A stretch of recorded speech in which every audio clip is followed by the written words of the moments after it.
Au quotidien cette semaine sur LMTV avec le Printemps des Rillettes en Sarthe du 18 au 26 mars.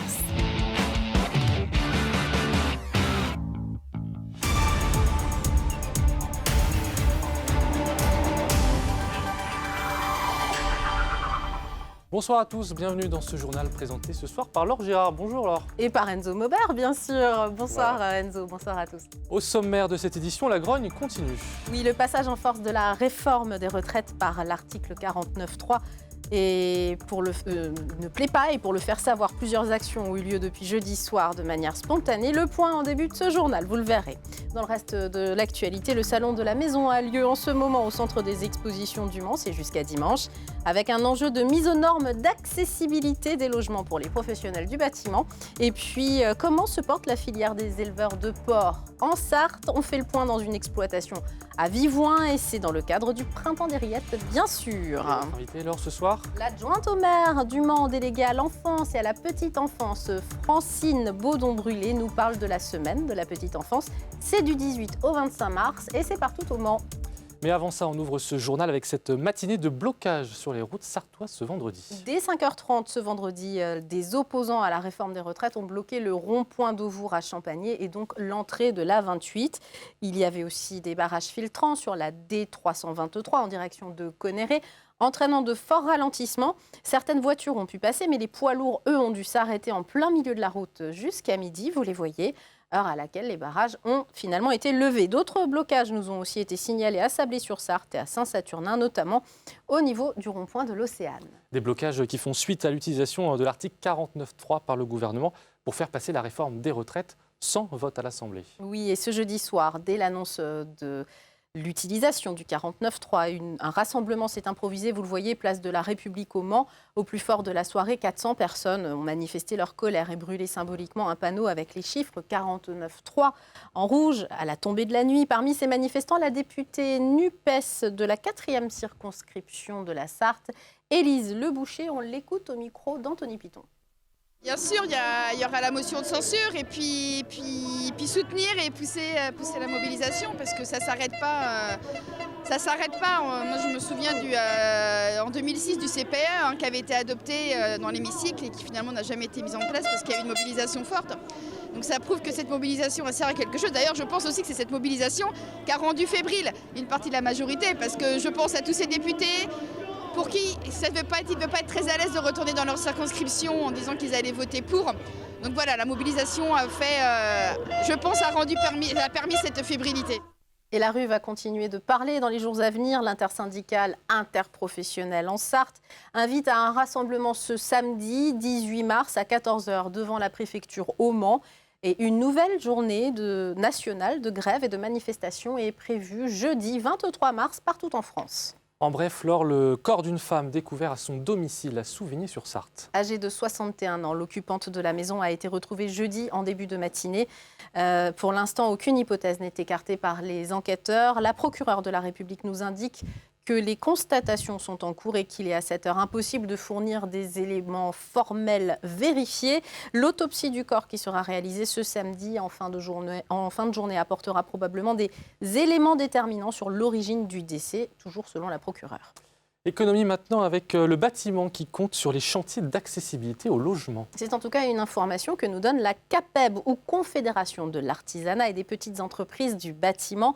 Elle dévoile cette information lors du Salon de la Maison. C'est en ce moment au Parc des Expositions du Mans et jusqu'à dimanche. Focus avec Anthony Piton. L'heure est à l'adaptabilité et la Confédération de l'artisanat et des petites entreprises du bâtiment l'a bien compris. Depuis les années 2000, ils investissent le marché avec un label dédié. Aujourd'hui, le maintien à domicile est devenu un vrai enjeu de société. Je préfère rester chez moi que d'aller en maison de retraite, surtout actuellement. Quand vous avez vu les maisons de retraite comme on sait, ça donne pas envie d'y aller. Tu crois pas? Pour permettre à chacun de vivre normalement dans son logement, de nombreux aménagements existent. Pour les réaliser, une trentaine d'artisans en Sarthe sont reconnus comme des spécialistes au travers du label de la CAPEB. On va mieux comprendre les pathologies des personnes, que ce soit dans le handicap ou même dans le maintien à domicile. On va avoir la rencontre avec les ergothérapeutes, on va avoir différentes formations on va voir différentes choses. On va avoir des mises en situation, comprendre la malvoyance, comprendre les difficultés en fauteuil. Et pour ces professionnels formés, le marché pourrait bien devenir juteux dans les prochaines années. Au 1er janvier 2024, une nouvelle aide financière sera instaurée pour adapter les logements à la perte d'autonomie ou de mobilité. Elle s'appellera MaPrimeAdapt. Ça va être pour booster justement l'adaptation des logements. Aujourd'hui, beaucoup de particuliers vont rester chez eux, et ce qui est tout à fait normal. Hein. On est bien chez soi, donc on adapte le logement à ça, et ça va booster. Oui, bien sûr que demain, il faudra beaucoup plus de spécialistes. Des spécialistes qui sont déjà de plus en plus nombreux en Sarthe à se former chaque année. Pour eux, être porteur d'un label sera l'une des clés pour que leurs clients bénéficient de la prime. Les éleveurs de porcs sont de moins en moins nombreux dans notre département. 315 à ce jour en Sarthe, un nombre en baisse depuis plusieurs années. Pourtant, la filière porcine peut toujours être porteuse, selon ses représentants. Rencontre avec deux agriculteurs passionnés à Vivoin, Hélène Galliana. C'est un éleveur passionné. Depuis 35 ans, avec son épouse, Jean-Luc et Lucie élèvent des porcs. Ils ont 5 mois et demi, 6 mois. Et donc ils vont partir à l'abattoir dimanche soir, dans la nuit de dimanche à lundi, parce que la journée du lundi, c'est la plus grosse journée d'abattage dans les abattoirs. Et donc notre débouché, c'est les saucisses de morteau. C'est les épaules qui sont valorisées en saucisses de morteau.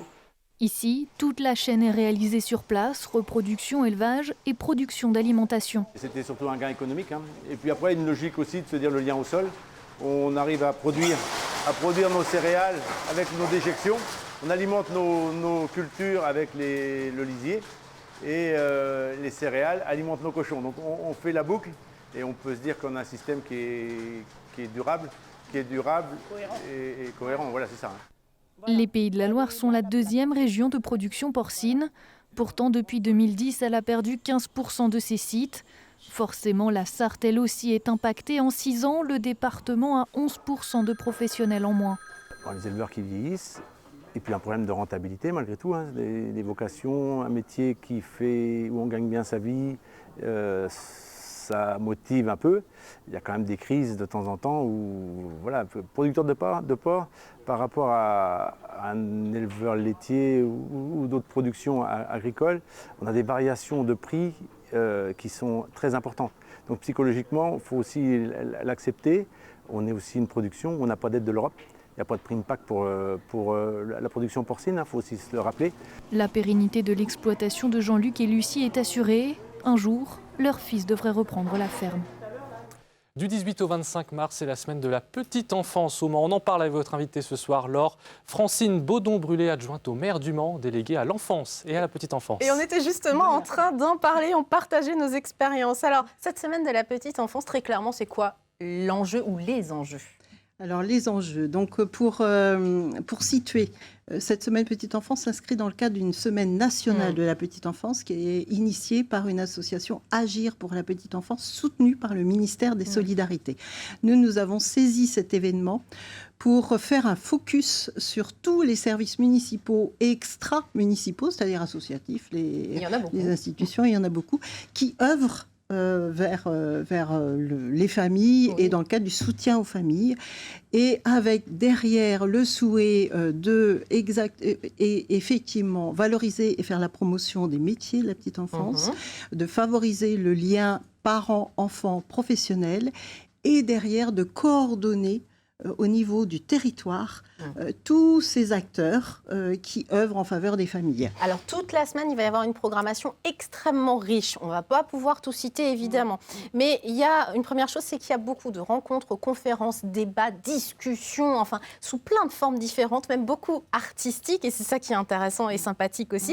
Un petit peu partout au Mans. Hein, donc il ne faut pas hésiter à aller voir même dans votre quartier, etc. Donc toute la semaine. Par exemple, un débat, ou plutôt une discussion, et si on revisitait les idées reçues sur les jeunes enfants ? C'est avec Josette Serre, docteur en psychologie du développement, chercheuse au CNRS. C'est à 15h, c'est ce 18. Le 18, salle des concerts, rue du Port, par exemple. Des intervenants de très grande qualité, vraiment pour échanger et être au plus près des familles, c'est ce que vous disiez. Absolument, et puis pour permettre aux familles d'entendre toutes les connaissances qui ont été développées autour du développement du jeune enfant. Et en prenant connaissance, on comprend le développement de l'enfant, ses attitudes, son comportement, et ça évite d'avoir en tant qu'adultes et parents des comportements inadaptés. Et je pense parfois aux violences éducatives ordinaires. Donc nous agissons en amont. Et c'est vraiment mon souhait que les familles, d'ailleurs, se retrouvent ensemble, entre parents, parce que c'est aussi à partager entre parents, et entendent comment on peut parfois modifier son attitude. Alors, sans culpabiliser, absolument pas, mais plutôt en étant rassuré voilà, comment ça se passe dans les familles. Vous proposez beaucoup de ressources pour les familles en général. Et d'ailleurs, samedi 18, pour commencer cette semaine, un village petite enfance, centre de ressources, justement, avec beaucoup d'informations. De 10h à 18h, c'est au centre commercial des Jacobins, c'est central, vous passez, vous faites vos courses du samedi, vous allez faire un tour. Le forum des métiers, vous en avez parlé parce que ce sont aussi des filières professionnelles, des formations. Vous voulez mettre l'accent là-dessus, mercredi 22 mars, ce forum des métiers au centre commercial des Jacobins, justement. Pourquoi ? Absolument, parce que le domaine de la petite enfance subit une pénurie au niveau des métiers, des professionnels, et nous souhaitons vraiment mettre en lumière tous ces métiers. Nous avons beaucoup de chance puisque nous avons plusieurs organismes de formation. Le comité d'orientation et d'information famille de l'éducation nationale sera présent avec des témoignages, et nous allons présenter 17 métiers autour de la petite enfance. Donc l'idée, c'est de faire la promotion et d'espérer que des collégiens, des lycéens, des jeunes adultes soient intéressés par ce métier. Et nous sommes à la recherche d'assistantes maternelles, parce que c'est aussi la pénurie actuellement. Et nous relançons une campagne de recrutement pour les crèches familiales, parce que notre objectif est également de proposer des boîtes de garde diversifiées sur la ville. Quand je dis diversifiées, que ce soit aussi bien du collectif que de l'accueil semi-individuel via les crèches familiales. Et d'ailleurs, il y aura des portes ouvertes dans tous les lieux d'accueil de la petite enfance, lieux d'accueil parents-enfants et les crèches, évidemment, de la ville du Mans. Il y a beaucoup de choses à dire. 150 places d'accueil supplémentaires sont prévues d'ici 2025. Donc, un appel à tous ceux qui voudraient se lancer dans cette carrière, parce que ce sont des vrais métiers avec beaucoup de compétences et des beaux métiers. Et puis, juste pour finir, le thème national de cette semaine, c'est pop.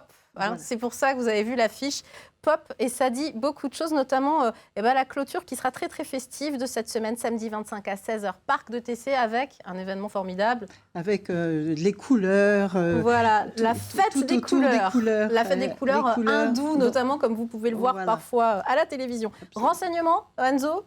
Les renseignements, vous ne savez pas. Non, je ne sais même pas. LeMans.fr. Et pour ceux qui n'auraient pas Internet, 06 23 77 50 56. C'est dur de faire Aurélien Legendre, Enzo. Et c'était tout simple pourtant. Et c'était pourtant. Merci en tout cas d'être venu nous parler de cette semaine sur ce plateau.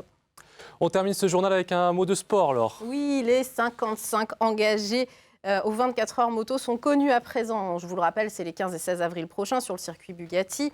Alors, vous avez la liste des 55 équipages dévoilés aujourd'hui lors d'une conférence de presse en visio.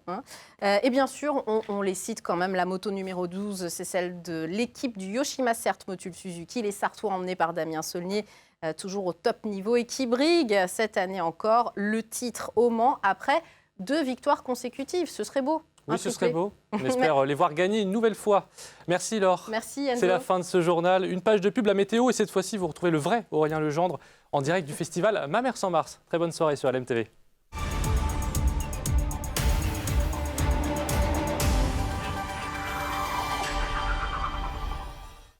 Au quotidien cette semaine sur LMTV avec le Printemps des Rillettes en Sarthe du 18 au 26 mars.